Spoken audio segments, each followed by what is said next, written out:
ओम शांति। दुनिया में लोग दुखी क्यों हैं? यह समझने के लिए हमें ब्रह्मा कुमारीज के ज्ञान और दर्शन को गहराई से समझना होगा। बाबा हमें बताते हैं कि सभी दुखों का मूल कारण है आत्मा का अपने सत्य स्वरूप और परमपिता परमात्मा से डिस्कनेक्टेड होना।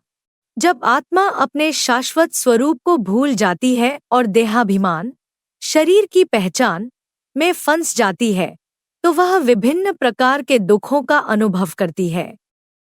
दुख के मुख्य कारण ब्रह्मा कुमारी ज्ञान के अनुसार आत्मा का पतित अवस्था में होना।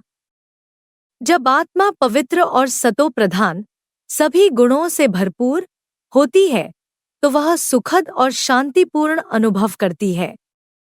लेकिन कलियुग में आत्मा तमो प्रधान अधोगामी हो चुकी है। तमो प्रधान आत्मा अपने संस्कारों और कर्मों के कारण दुख का अनुभव करती है। माया का प्रभाव। माया, अज्ञान, लोभ, मोह, क्रोध, अहंकार आत्मा को उसके सत्य स्वरूप से भटका देती है।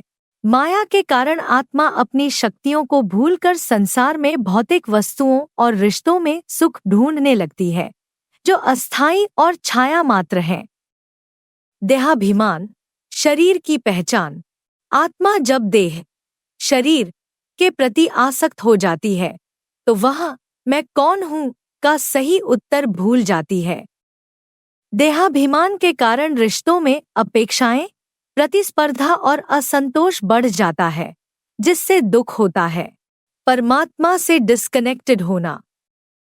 बाबा हमें सिखाते हैं कि परमात्मा, शिव बाबा ही हमारे सच्चे सुख और शांति का स्रोत हैं। जब आत्मा परमात्मा के साथ योग, संबंध से कट जाती है, तो वह अपनी आंतरिक शक्तियों को खो देती है और संसार के बंधनों में फंसकर दुखी हो जाती है। विकर्मों का बंधन। आत्मा जब विकर्म, गलत कर्म करती है, तो उसे उसका फल दुख के रूप में भुगतना पड़ता है। यह कर्म का सिद्धांत है, जैसा कर्म करेंगे वैसा फल मिलेगा। दुख से मुक्त होने का उपाय ब्रह्मा कुमारी दर्शन के अनुसार आत्मा की पहचान करना।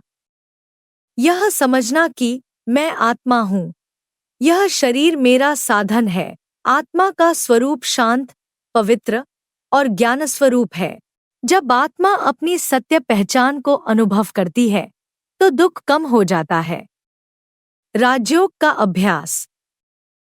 राजयोग ध्यान के माध्यम से आत्मा और परमात्मा के बीच संबंध को पुनः स्थापित करना। परमात्मा से जुड़ने पर आत्मा को उसकी खोई हुई शक्तियाँ, पवित्रता और सुख वापस मिलते हैं। सतो प्रधान बनना। अपने विचार, बोल और कर्म को सतो प्रधान बनाने का प्रयास करें। बाबा सिखाते हैं कि हमारे हर कर्म का प्रभाव हमारी आत्मा पर पड़ता है, इसलिए सकारात्मक और श्रेष्ठ कर्म करना आवश्यक है। माया पर विजय पाना। माया के 5 विकार, काम, क्रोध, लोभ, मोह, अहंकार को पहचान कर उन पर विजय प्राप्त करना। यह राजयोग और बाबा की शिक्षा के माध्यम से संभव है। सच्चा ज्ञान। बाबा द्वारा दिए गए ज्ञान को समझना और आत्मसात करना। यह ज्ञान हमें संसार के वास्तविक स्वरूप और आत्मा के उद्देश्य को स्पष्ट करता है। निष्कर्ष। लोग इस दुनिया में इसलिए दुखी हैं क्योंकि वे आत्मा की सत्य पहचान को भूलकर शरीर और संसार में सुख ढूंढ रहे हैं। बाबा कहते हैं कि सच्चा सुख केवल परमात्मा शिव से जुड़ने में है। राजयोग और ब्रह्मा कुमारीज के ज्ञान का अभ्यास करके हम सभी आत्माएं दुख से मुक्त होकर सुख और शांति के मार्ग पर चल सकती हैं। ओम शांति।